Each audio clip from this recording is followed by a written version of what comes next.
Islam and bioethical ethics, and also academic director of CAN-CILE.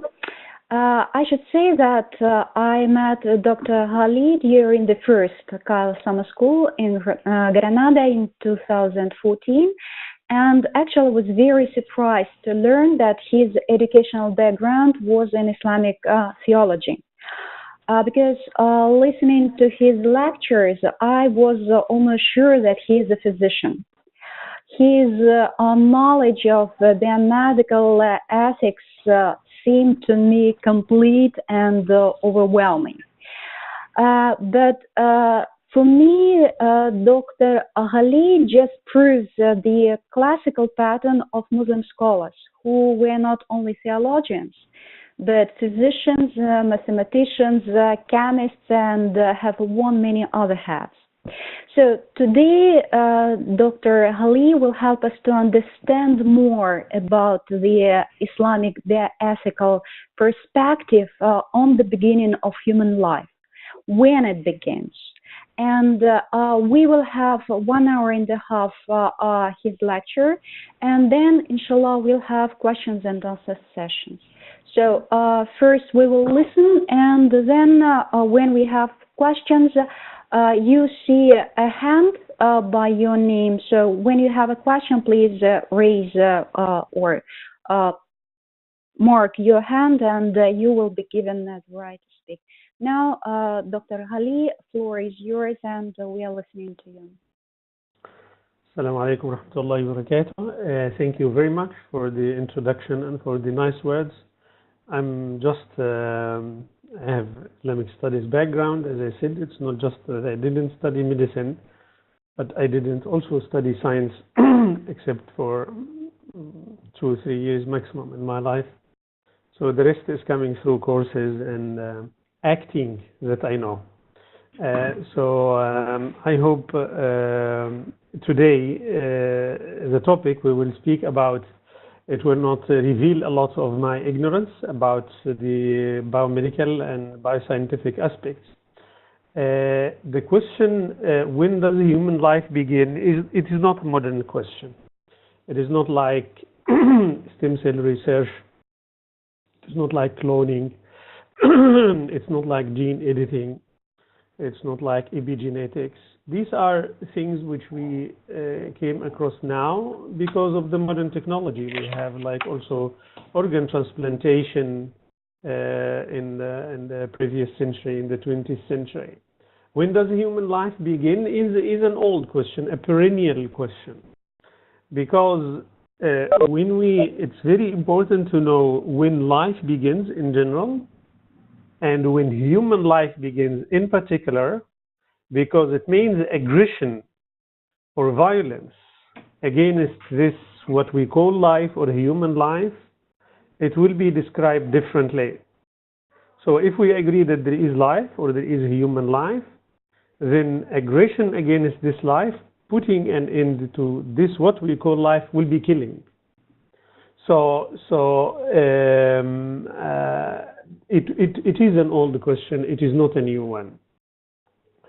In the pre-modern time, we see in-depth and intensive discussions throughout Islamic history, from the beginning of Islam up to the modern time. So they had addressed these questions in different chapters in Islamic fiqh manuals in the pre-modern time. And Muslim religious scholars, they had some guidance from the Quran and from the Sunnah, the two main sources of Islamic Sharia. There are references with relevance to this question. We have Quranic verses, especially in Surah Al-Mu'minun and in Surah Al-Hajj, speaking about the development of the fetus or the embryo in the womb or in the female uterus. And it speaks about stages, and these stages are gradual in nature, We have prophetic traditions, as we will come across them tonight, inshallah. Speaking not only about the stages, but periodization of these stages. How long does each phase take? Pre-modern Muslim religious scholars took notes of these passages, studied them, analyzed them, compared them with each other, because specifically when it comes to the prophetic traditions, apparently they don't look like identical, and they can look apparently unidentical, especially when it comes to numbers or figures of the duration of each stage. So they made some comparative analytical work on these texts. But they also not only had these passages and texts, but they had also medical knowledge available to them in their time. And this medical knowledge was not static. So by the 2nd and 3rd century of Islamic history, some works, medical works from the Greek tradition, were translated into Arabic. And some of these works, like the work of Hippocrates, which is known in Arabic as On Nutriment, and in Arabic it's translated as Kitab al-Ghidha, spoke also about the development of the embryo or the fetus in the womb. They also took note of this medical information and this medical knowledge. And this medical knowledge has undergone specific revisions throughout the Islamic civilization. The Islamic civilization had significant contribution to medical knowledge.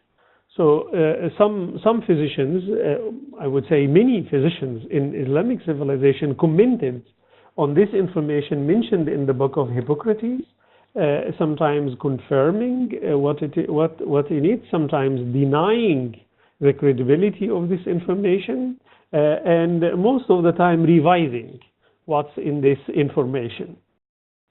So we have a legacy. We have a big legacy, and I wrote an article about this,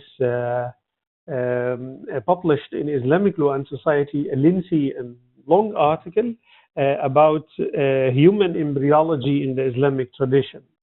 But today I will not speak about this history. This is just an introduction. What I want to say is that there is an immense legacy about this question in the Islamic tradition. So when does human life begin is not a new question. It is an old one, and we have immense legacy discussing this question. So these discussions, if you want to introduce a perspective rooted in the Islamic tradition, you have to take this legacy into consideration. So the situation when it comes to this question is different than the topics I mentioned before, which we can call the neo bioethical topics, like stem cell research, like cloning, etc. Because these modern or neo bioethical topics, the difficulty you have is that you find something relevant to these new questions. But the difficulty with this type of question, like when does human life begin, the difficulty is not that you cannot find something with relevance. The problem is that you have too much with relevance to this question. So you have an immense legacy and an immense tradition. The other difficulty is the immense change which happened in our perception about human life. So if we take a little example, pre-modern religious scholars usually thought that knowledge about embryos in the uterus is part of the invisible knowledge, علم الغيب, unseen knowledge, which belongs to God. Is that in the pre-modern perception, what's in the uterus, the embryo, al-janin, as it is in Arabic, al-janin in Arabic is coming from them are invisible to us. Jannah in Arabic, it means what we cannot see, something which is hidden from us.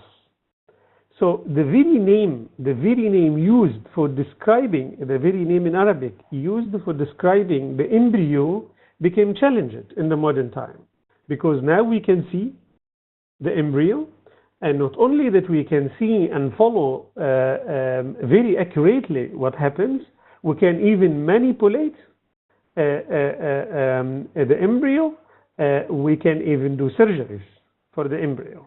And with the advent of IVF processes in vitro fertilization, we can even choose,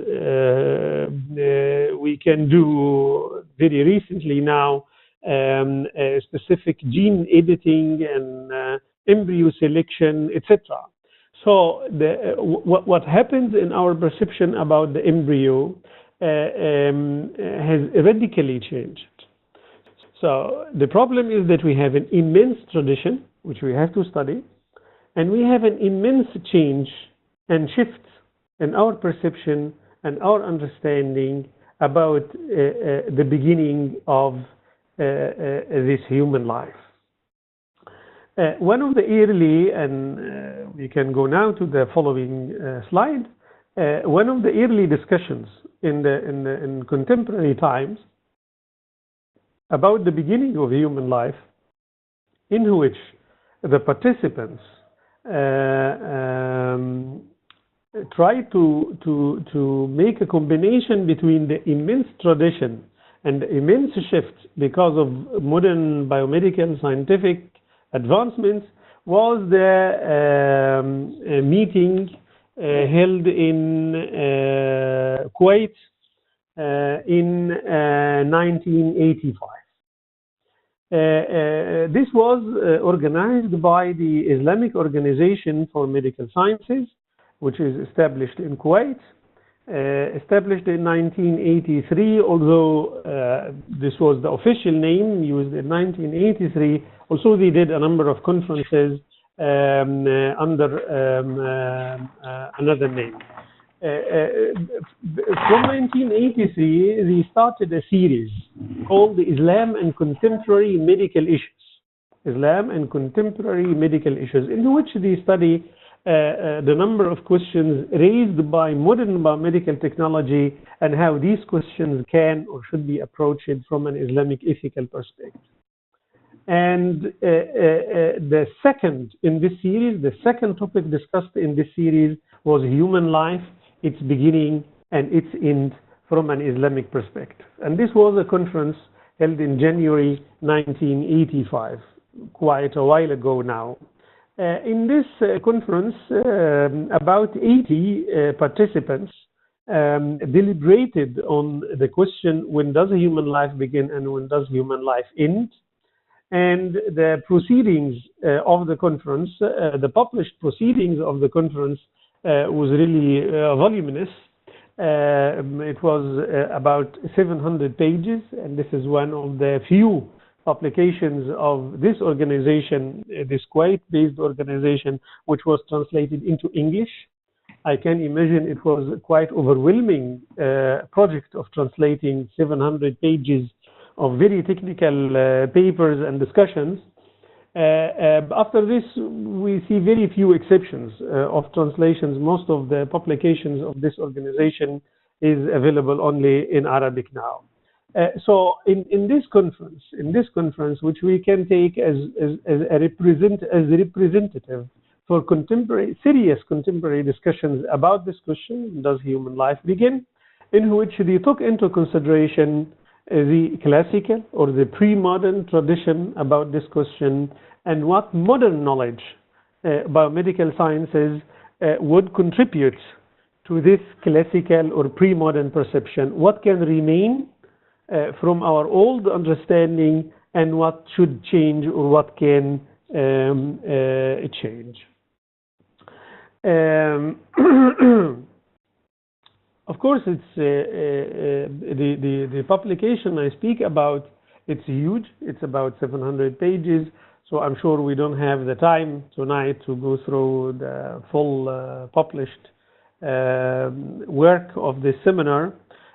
So we will speak about the main positions adopted during the seminar and how they try to make balance between producing a perspective rooted in the Islamic tradition and taking cognizance and notes of the huge discussions in the pre-modern time on one hand, and also showing that Islam can also accommodate modern knowledge and biomedical scientific advancements. We can speak about two main positions developed during this conference, and I would say these are the two main positions which we have in our time now, whether these positions are expressed by physicians, biomedical scientists on one hand, or by religious scholars on the one hand. The point I wanted to say here before I go into the details of these two positions is that the participants in this conference consisted mainly of two main groups. The biomedical scientists and physicians, people who know about medicine, and religious scholars, Muslim religious scholars who know about the Islamic tradition. And this is part of what we call in the modern time al-ijtihad al-jama'i, collective reasoning, in which not only one person and not only one group from one specialization, but it is very close to the modern approaches now we have in research, which we call interdisciplinary approaches, in which people from different disciplines come together, deliberate on specific issues, and try to come to an agreement and common ground between them. As I said, in this conference we have two main positions. And the advocates of these two positions are mixed. So some of them are physicians and some of them are religious scholars. So the main analytical point here that we can say is that participants in the conference were not divided on the basis of their educational background or on the basis of their specialization or discipline. So it seems they were divided because of other factors, not just because of the immense legacy or because of the immense shifts and modern biomedical advancements. It seems they were divided while they were trying to combine between both the legacy and modernity, the classical legacy and of Islamic tradition and the modern legacy of science. So the first position, and here we are in slide 3. Yes, in slide 3.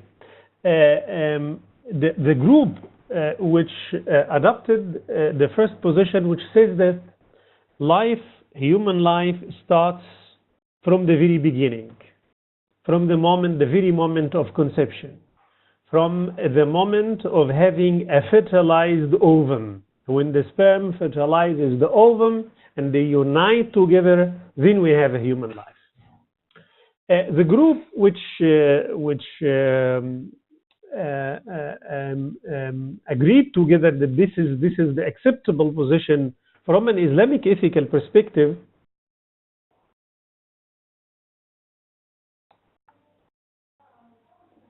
this group they had some common ground and points of agreement or starting points, as we can say. The first point is that modern scientific knowledge is highly esteemed.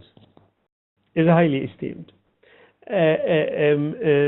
Knowledge produced by modern medical sciences is seen as authoritative and more authoritative than the legacy, than the classical legacy of pre-modern Muslim religious scholars. For instance, they said that we have some opinions within the mazahib, within the schools of Islamic law, which cannot be accommodated within modern science. Like, for instance, some religious scholars or some jurists, some fuqaha in the Hanbali school would say that the embryo before installment, before 120 days, is simply dead. It's like an accumulated piece of blood. It's like an extra finger in the mother. It has no life independently. And life starts only after installment. We said this is impossible because we know now that even male sperm alone is a living being, and female ovum is a living being. Not to mention, when they unite together, we know that the embryo grows, gets bigger, moves. It can even at a certain moment, surely before 120 days, can react to the outer world and can react differently to different factors, different external factors.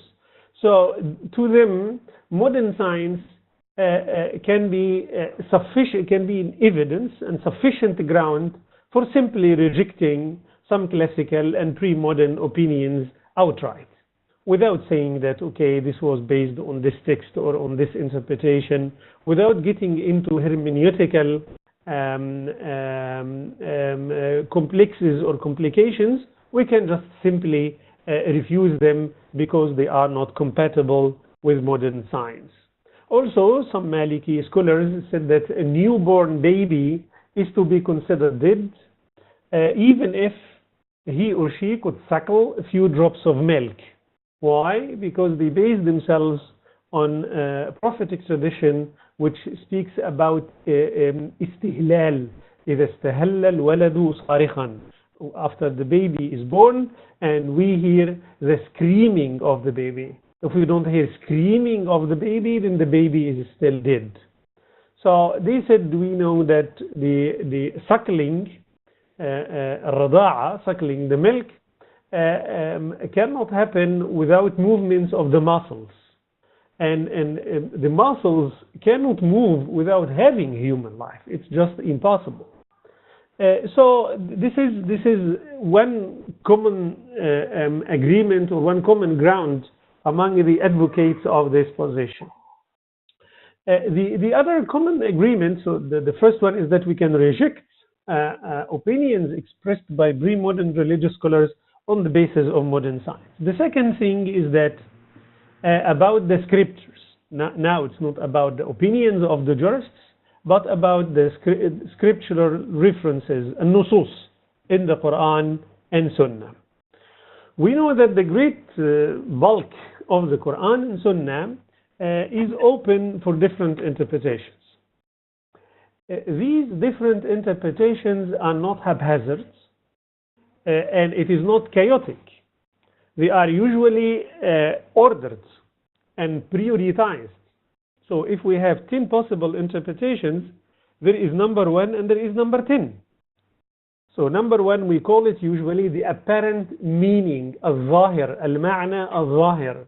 And then we go down until we go to the far remote metaphorical interpretation, which we call at-ta'wil al-ba'id, far-fetched metaphorical interpretation. Between the apparent, which is number 1, and the far-fetched metaphorical interpretation, number 10, we can have 3, 4, 5, 6, 7, 9, 10, more or less interpretations, and they are all ordered because of specific techniques and principles in the Arabic language and in the hermeneutics.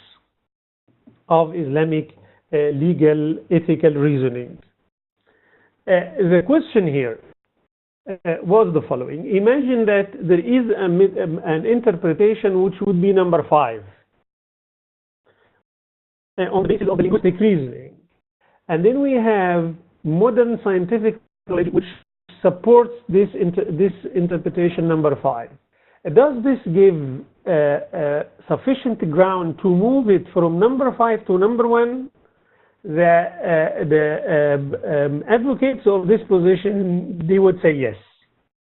Yes. Why? Because scientific knowledge must be taken seriously.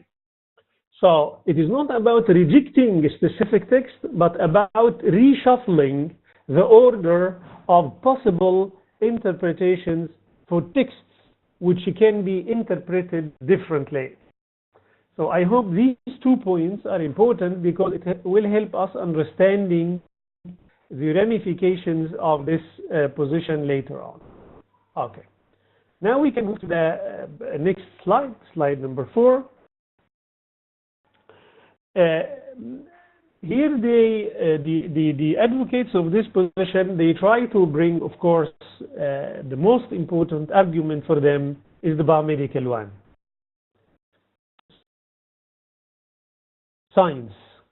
That science tells us about life begins by the moment of conception or the moment of fertilization. Dr. Hassan Hathout, who is of Egyptian origin, he lived in Kuwait for a long period, but the last part of his life, the last long part of his life, he spent it in the US and involved especially in interfaith dialogue in the United States of America. He was one of the strong advocates of this position, and he wrote a paper explaining why the moment of conception should be the starting point of human life from an Islamic perspective. According to him, pregnancy, from the moment of conception up to the moment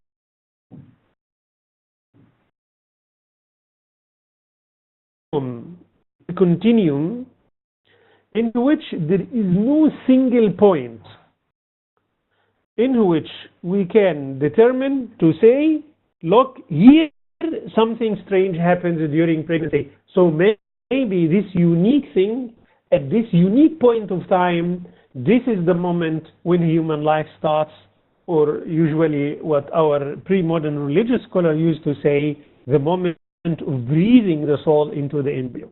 He says such a thing does not happen, and biomedical knowledge does not support this hypothesis that there are differences throughout pregnancy. It's one continuum. What happens from the moment of conception is nothing but the maturation of the embryo. So the cells we have from the moment of conception and fertilization are the same, the organs are the same, the genetic makeup, the genome of the person, when we see it at the moment of conception, is the same as the moment of delivery. It's one entity which starts, or one being which starts at the moment of conception, and all what happens later on is only different degrees of maturity, but not different or different completely distinctive stages of this identity. What about breathing the soul? The key concept in the Islamic tradition. According to him, this is a metaphysical concept. مفهوم غيبي, ما ورائي, is a metaphysical concept which cannot be measured, which cannot be observed by medical sciences. So if you want to use the concept of breathing the soul, you need to sideline science, because scientists cannot measure the moment of breathing the soul, cannot observe this. It's impossible. The second argument here is that, according to him, the soul gets breathed into a living being. So we don't have a non-living being and then the soul gets breathed into this being in order to have a living being. No, the being, the embryo, is already living. So as a Muslim, he says, I believe that the soul gets breathed into the soul, into the embryo at a specific moment by the angel assigned to do this task by Allah subhanahu wa ta'ala. We believe in this as a metaphysical issue. But this doesn't mean that this is the moment which determines the beginning of human life.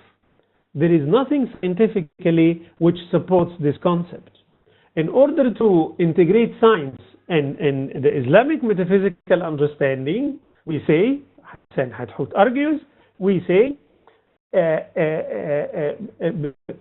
soul, the angel breathes the soul into an already living being. So what he did here is that breathing the soul becomes out of the equation of determining the beginning of human life. So he keeps it as a matter of belief, believing in the unseen, believing in something metaphysical, but it cannot play a role in determining or giving us an answer to the question, when does human life start? And then he added saying that any other, between brackets, scientific, he means of course pseudo-scientific justification, would be more folklore than real science. So anybody, he's speaking to the people who are participating in the conference, anybody who wants to say that, okay, now I can prove to you scientifically the moment of breathing the soul and what happens in the body, Hassan Hathout says, I tell you now from the beginning, this is more folklore than real science. We will see now that one of the participants in the conference wrote a paper about this, and this was the response of Hathout to this paper. And we will see the other physician and biomedical scientist, how he responded to this point from Hassan Hathout. So can we go now to slide number 5? Okay. The arguments of this group was not only, of course, biomedical, but of course theological. So they take into consideration also the immense tradition, the legacy. They said, look, when we read the Quran, and we read the Quranic verse like, إِنَّا خَلَقْنَا الْإِنسَانَ مِنْ نُطْفَةٍ أَمْشَاجٍ. Verily we created man, الإنسان, from a drop. We know that a drop, nutfa, is the first stage.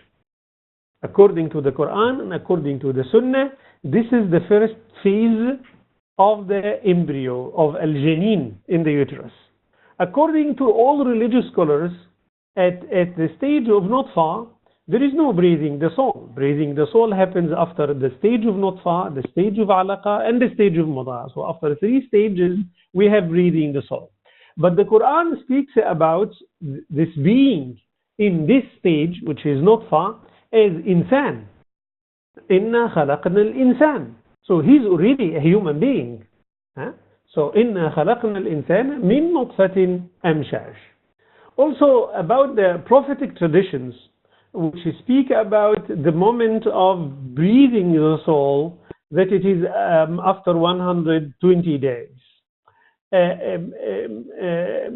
There are 2 main prophetic traditions speaking about this. One of them speaks clearly about breathing the soul. The other refers and alludes to it indirectly. As I mentioned in their starting point, they said that prophetic traditions on this issue is speculative text, not dhanni, open for different interpretations, even if they are quite authentic. So they are mentioned in Sahih al-Bukhari or Sahih Muslim. So according from a religious perspective, they are quite authentic. This doesn't mean that they are not open for different interpretations. They are open for different interpretations, and some of them now with the modern science, they cannot be taken at their face value with any stretch of imagination. Like there is one of these 2 ahadith saying that the angel who is supposedly would come to breathe the soul after the lapse of 40 plus days, like 41, 42 nights, of pregnancy, he will come and he asks God, is it the embryo male or female? And then God gives him the information, and then it will be determined male or female. Hathout and his colleagues, they said, we know now that this cannot be taken at its literal value at all. Why? Because at the level of petri dishes, you know, in the IVF process, when you do the fertilization in petri dish, not in the uterus, so it will not be the natural fertilization in the uterus, but it will be artificial fertilization in the lab. So you have the sperm, and you have the ovum, and then they get fertilized artificially. At this phase, we can see if the embryo is male or female. So it didn't spend 42 or 41 or 43 nights in the womb, and then we know the sex of the to-be-born baby. So this text must be metaphorically interpreted, and we have to move from interpretation number one, the apparent interpretation, into other levels of metaphorical interpretation, like, for instance, that the angel himself does not know that, and then he asks God to tell him that the angel know, but it is the moment of documenting, not the moment of determining. And there are some references in the text which speaks about documenting, فَيَكْتُبُهَا.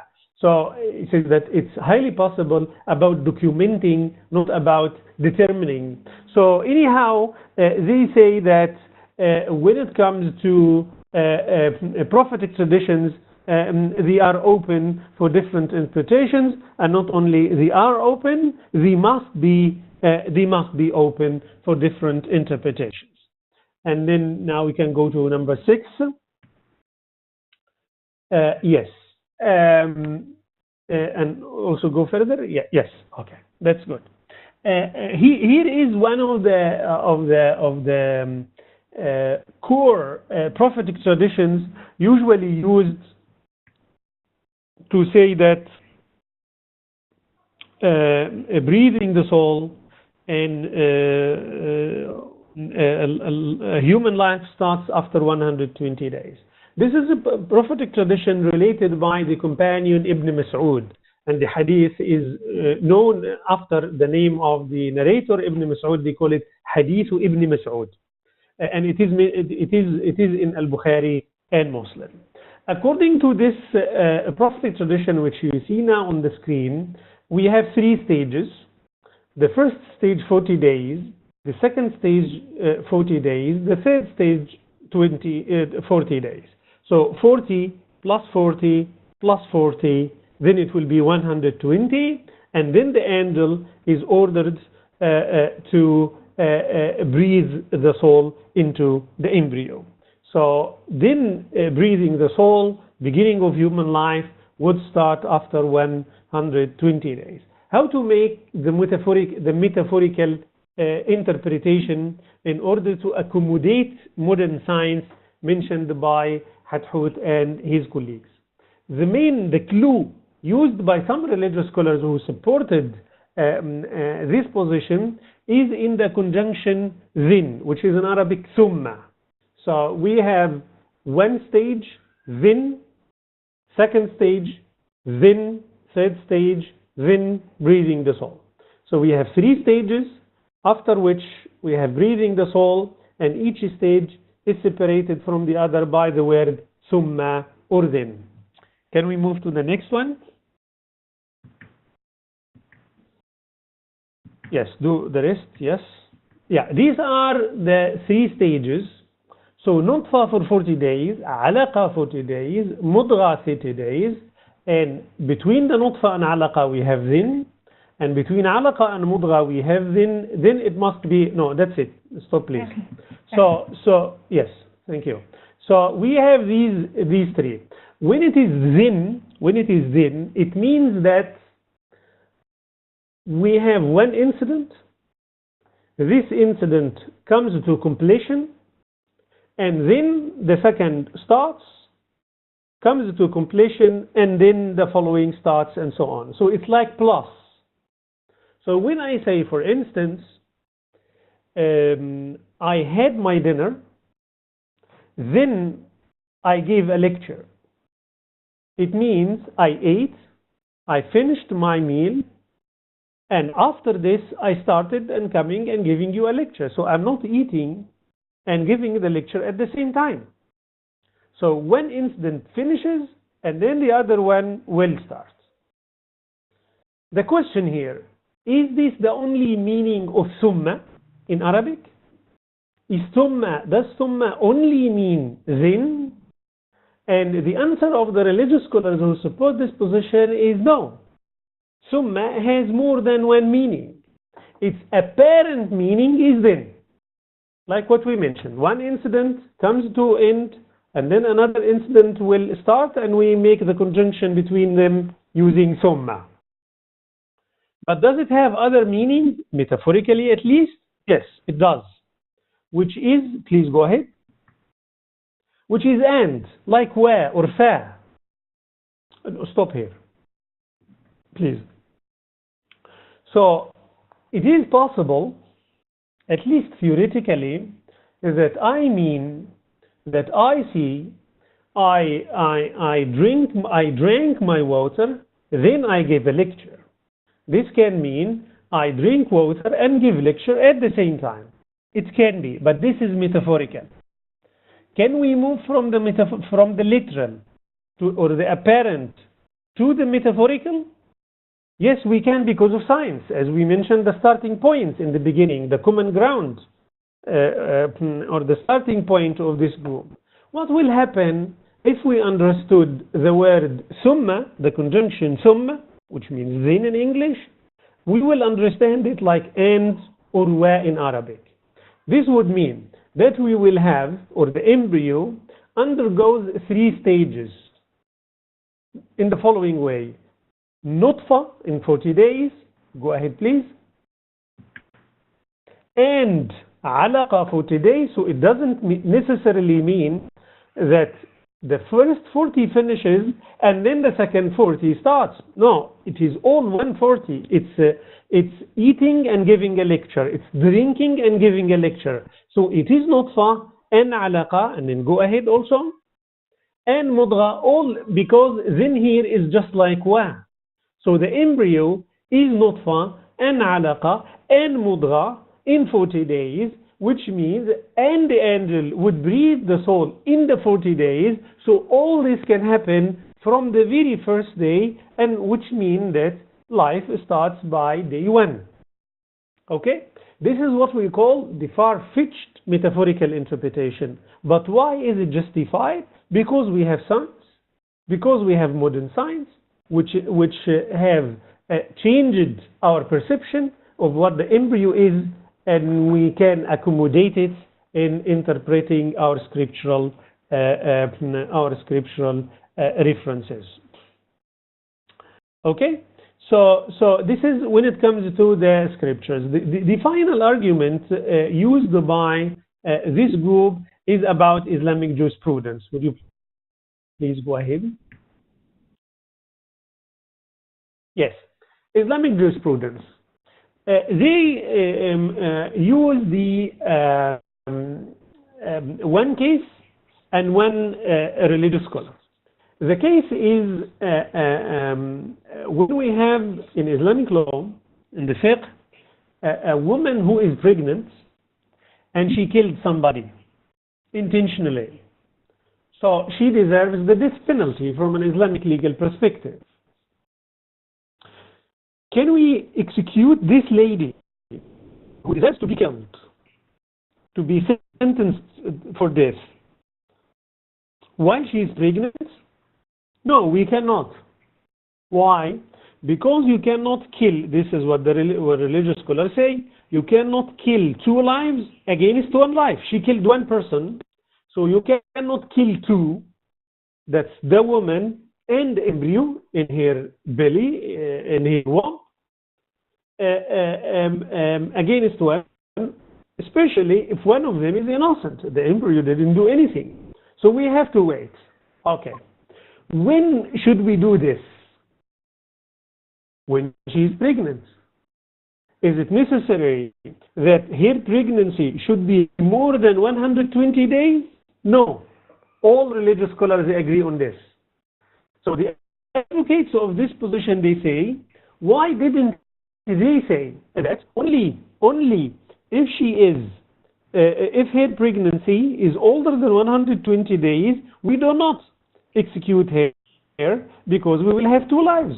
But before 120 days, there are no 2 lives, according to these scholars. So why would we wait? We will wait, the advocates of this position say, because there is life from day one. And that's why these religious scholars would say postpone this penalty. So actually in the subconsciousness, they know that there is life even before breathing the soul. And they used also the religious scholar Al-Ghazali and some religious scholars in the Maliki school of law who said that the embryo has dignity from day one. Al-Ghazali, for instance, speaks about أول مراتب الوجود, the first level of existence, the very first level of existence, which must be protected. But Al-Ghazali is one person. What about the rest? What about other voices? They reply, the advocates of this position, the others, they just misunderstood that the fertilized ovum is non-living piece of flesh. They didn't get it right because they didn't have the modern, updated, certain scientific information which we have today. So this is the first position whose advocates consisted of both physicians, biomedical scientists, and also religious scholars and theologians. Can we move now to the second position? Yes. The second position, again supported by both physicians and religious scholars, said that it's breathing the soul. Human life starts by breathing the soul. It's not by the moment of fertilization. The starting points of this group are slightly different than the starting points of the first group. And that's why also the conclusions differ at the end. First of all, modern medical sciences are not as highly esteemed as in the case of the first position. What do I mean by highly esteemed? I mean the level of certainty they present. The paper of Hassan Hathout was not the only paper written by a physician. There was a neurologist, Mukhtar al-Mahdi, we will speak about him and his paper later on, who said that what Hassan Hathout called folklore, that trying to connect between science and breathing the soul is folklore. According to him, this is the most updated scientific knowledge and available information proves that there is a connection between breathing the soul and the beginning of human life. Some of the religious scholars who listened to both papers, both of them sound quite convincing in the ears of the religious scholars, were confused. And they said, it seems science is not as certain as we think, and that it can remain speculative and changeable. But what about the scriptural text? According to them, or in their eyes, these scriptural references look more definitive than in the eyes of the advocates of the first group. And that scriptural references with relevance to the beginning of human life are open to different interpretations. This hypothesis cannot be taken without reservations. According to them, not everything in these texts is open to different interpretations. So when the Prophet Muhammad ﷺ says in the hadith that this stage or that stage takes 40 days, then it means 40 days. It cannot mean 39 or 40 or 41 or 50 or whatever. So there are limits. There are limits. And using science only to reshuffle the order of the possible interpretations is also problematic according to this group. Can we move, please? Again, this group had also their own arguments resting on biomedical information, and they had also their own theological arguments. About their biomedical arguments, the paper of the neurologist I have just mentioned, Mukhtar al-Mahdi, who is also Egyptian, he said that breathing the soul was metaphysical concept, was part of the unseen before the modern time, but now not anymore. Now it can be measured, now it can be observed. How come?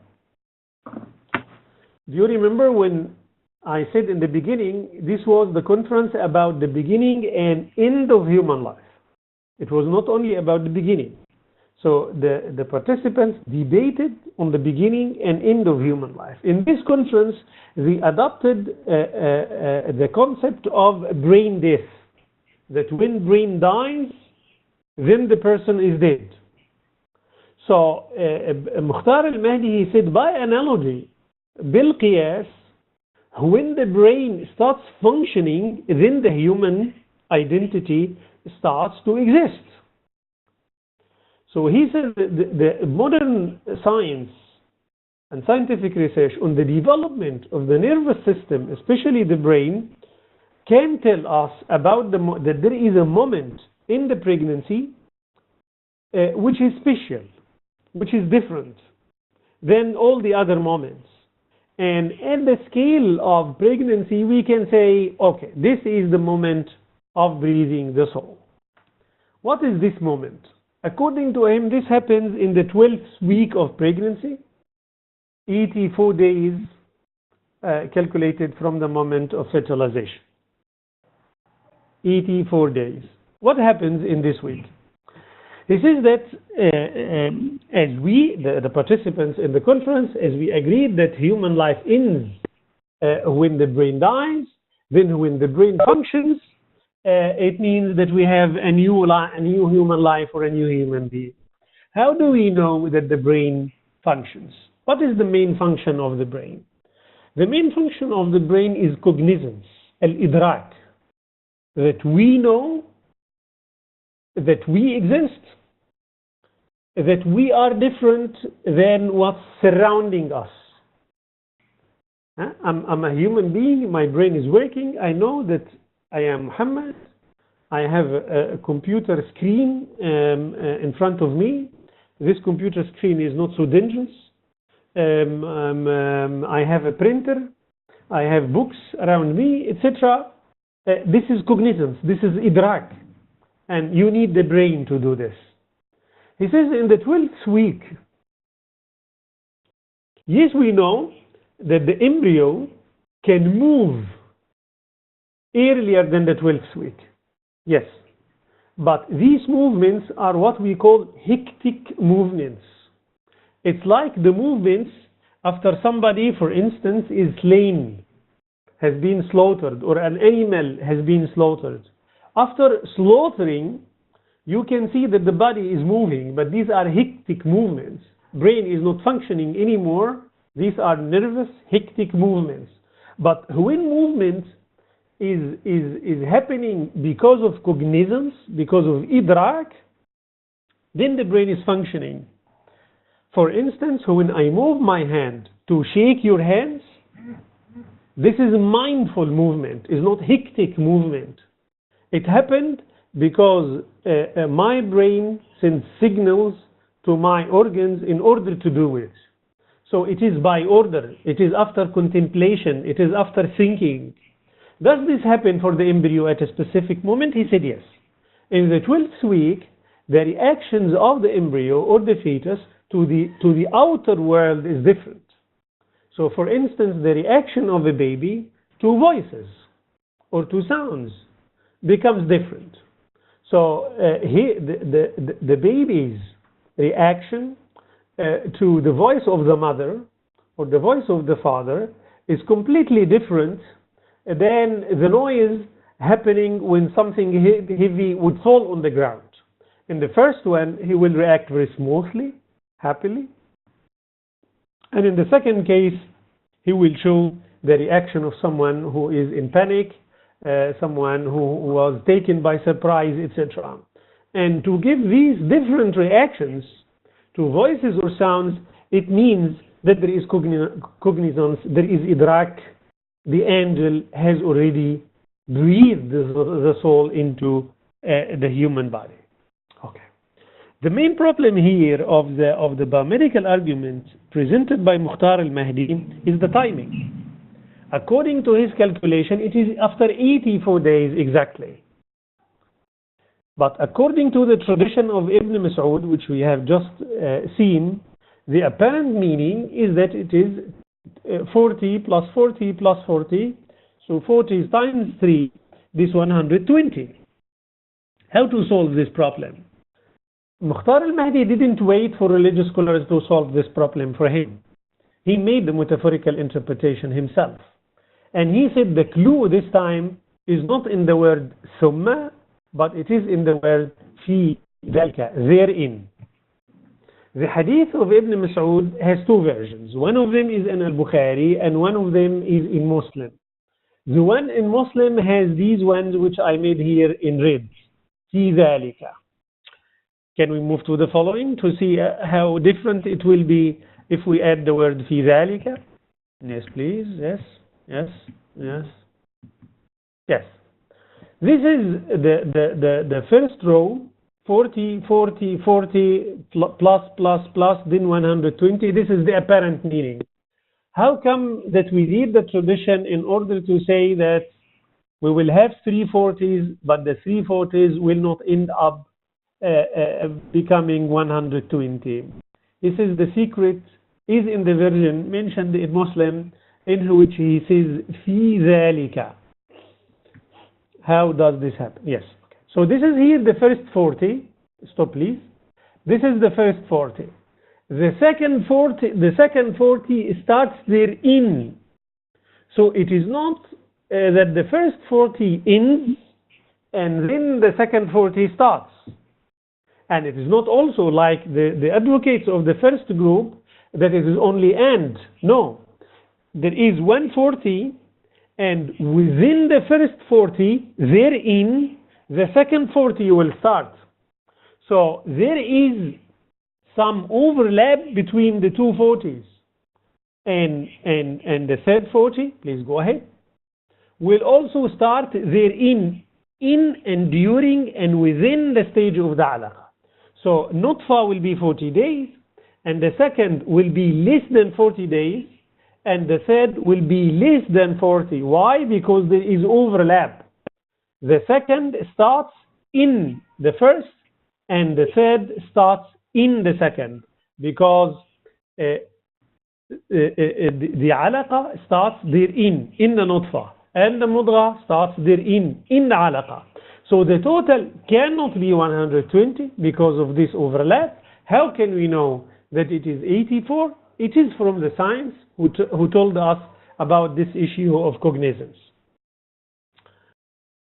The religious scholars who and the other physicians who participated in the conference, they didn't support the conclusion of 84 days. None of them supported the conclusion of 84 days, and they found it a very far-fetched metaphorical interpretation for the prophetic tradition. But what they got from this,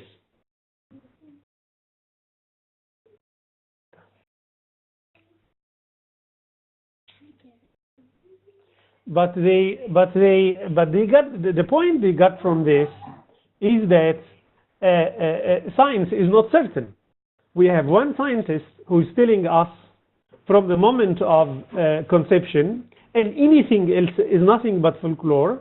And we have another scientist who's telling us breathing the soul can be a sign for the beginning of human life, and modern science tells us that it is possible. So they said it looks like we have science speaking against each other in the same way we have interpretations speaking against each other. So why would we give more value to the different interpretations of science than to the different interpretations of scriptures? Can we move, please? So the point they got from them, the point they got from Mukhtar al-Mahdi is that science, if not today, tomorrow or the day after tomorrow, it's changing, it is evolving, like also our understanding of the religious text is evolving and improving. Science is also improving, and one day they come together. But the concept of breathing the soul must remain central and must remain crucial in determining the beginning of human life. About breathing the soul and stressing that it is the moment when human life starts, we use Quranic verses like this one in chapter 23, speaking about the different stages of the embryonic life, and at the end, God says, then we developed out of it another creature. What is this another creature? It means that what was before, it was not human. It was just life. But then after breathing the soul, it becomes another creature, namely distinctive one. ثم أنشأناه خلقا آخر. Go ahead, please. Yes. And then we had the prophetic traditions, which is the key argument for this group.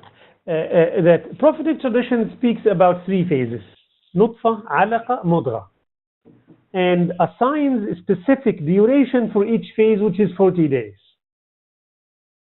So we have three phases. These three cannot be metaphorically interpreted.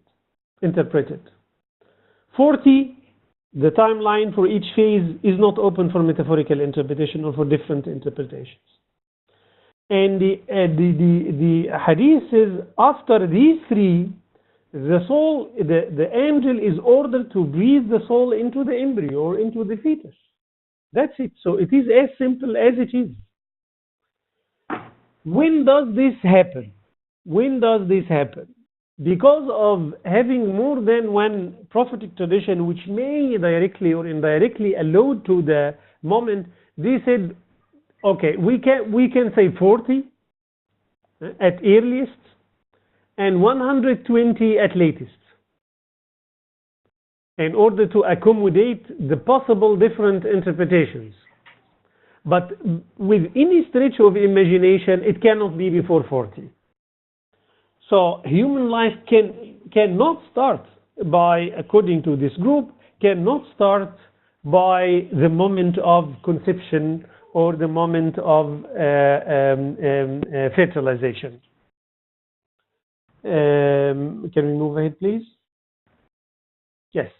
About the juristic rulings, which the others used, the other group, about the death penalty for a pregnant woman. They said, yes, that's true, that the religious scholars agreed unanimously that you cannot execute pregnant woman while she is pregnant. So you have to wait until she delivers the baby, and then later you can execute the death penalty. Why? Because she has inside her human life from day one? No. But because she has potential human life. Potential human life. So inside the womb, there is a life which can develop into another creature, like what the Quran mentioned, حتى تصير خلقا آخر, that it will become a human being later on. And out of respect for this potentiality of the human being, we stopped it. About the Al-Ghazali, they said Al-Ghazali, he belongs to the Shafi'i school. And the whole Shafi'i school is against the opinion of Al-Ghazali. Even in the Maliki school, we have jurists who are against this Maliki school. So they said, looking at the numbers and figures in pre-modern Islamic law would never support the first position.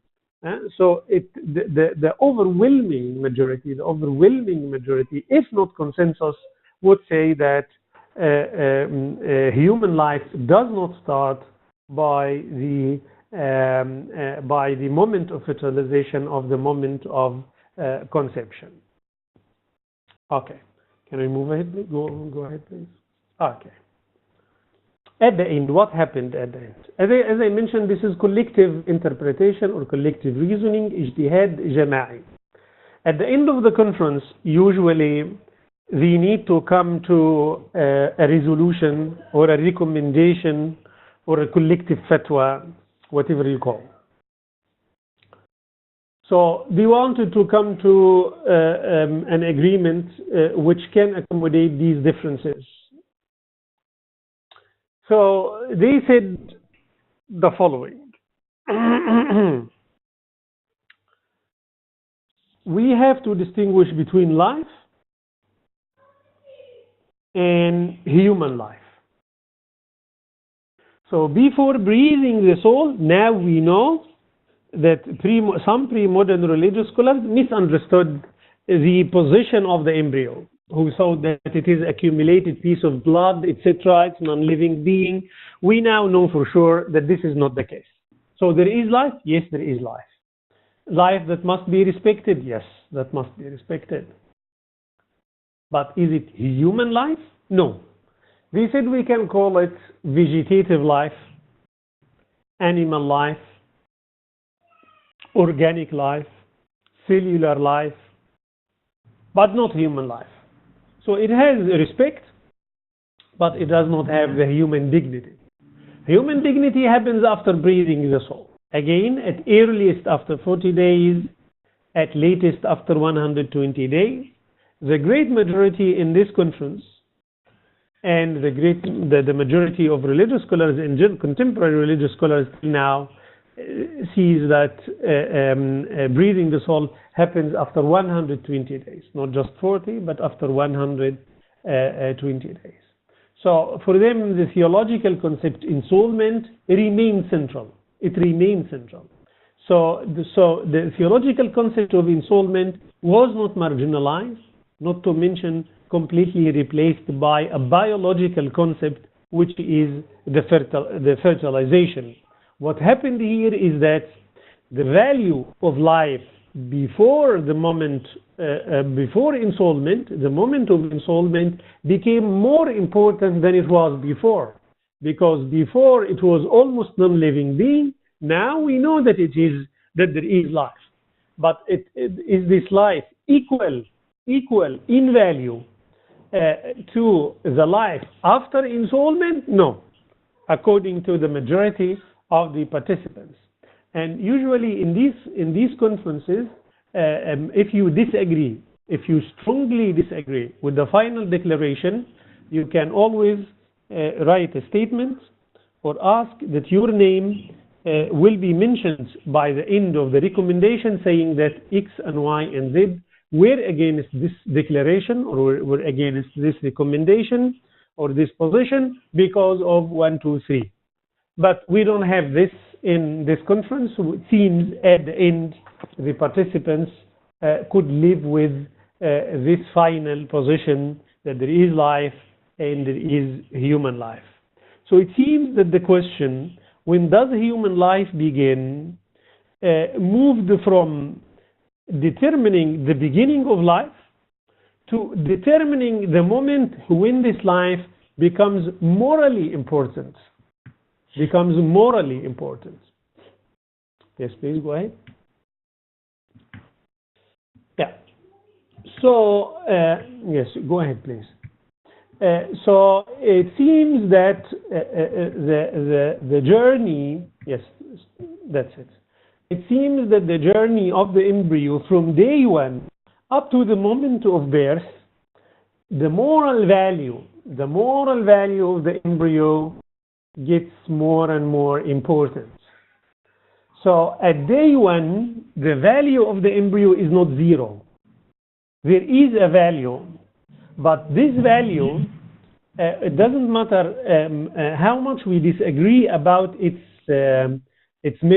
about measuring it or weighing it, but it is not the same as the value of the embryo when it reaches the stage of 40 days, because maybe there is a soul. And surely not the same value when it reaches the stage of 120 days, because surely there is ensoulment. And after 120 is something completely different. After 120, according to everybody, according to the advocates of the first position, and also according to the advocates of the second position, no way you can put the life of this ensouled embryo to an end.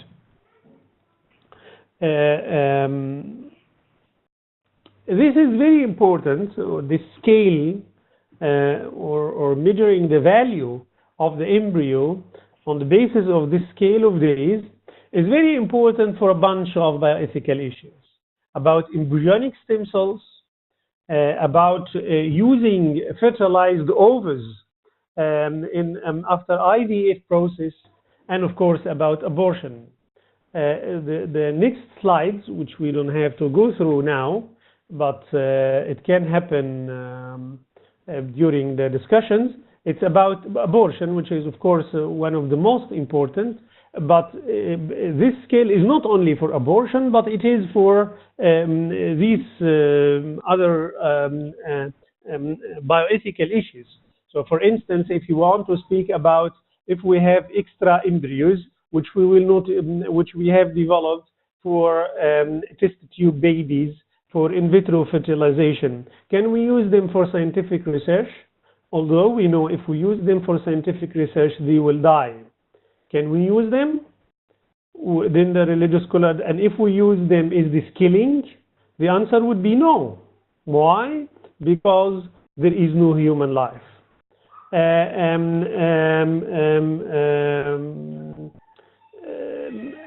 Can we abort the embryo after 120 days because there are multi-handicaps? The answer would be no. Why? Because after 120 days we have a full-fledged, ensouled human being. So there is no way that you put an end to this life, because it has the same value like a life of an already born baby. So if you have someone who is already born with whatever handicap, is it possible, would anything justify from an ethical perspective putting the end of the life of this person because quality of life is questionable? No. So after 120 days, all the doors will be closed. Before 120 days, some doors will remain open when it comes to abortion, for instance. And the more you go back, the more you go back to the 40, to day 1, to day 2, 3, etc., the more doors will be open. So there is some flexibility. How flexible this is, on what grounds some doors can get open or not, this is a matter of debate, which in specific cases we can discuss. We already have fatwa issued by the Islamic Fiqh Academy affiliated with the Muslim World League that one of the doors that can get open before breathing the soul is the malformed embryos, al-ajinna al-mushawwaha. Can be a reason, a valid reason for terminating pregnancy. I will try to stop here. I hope I didn't speak too much. And if you have any questions, you are more than welcome.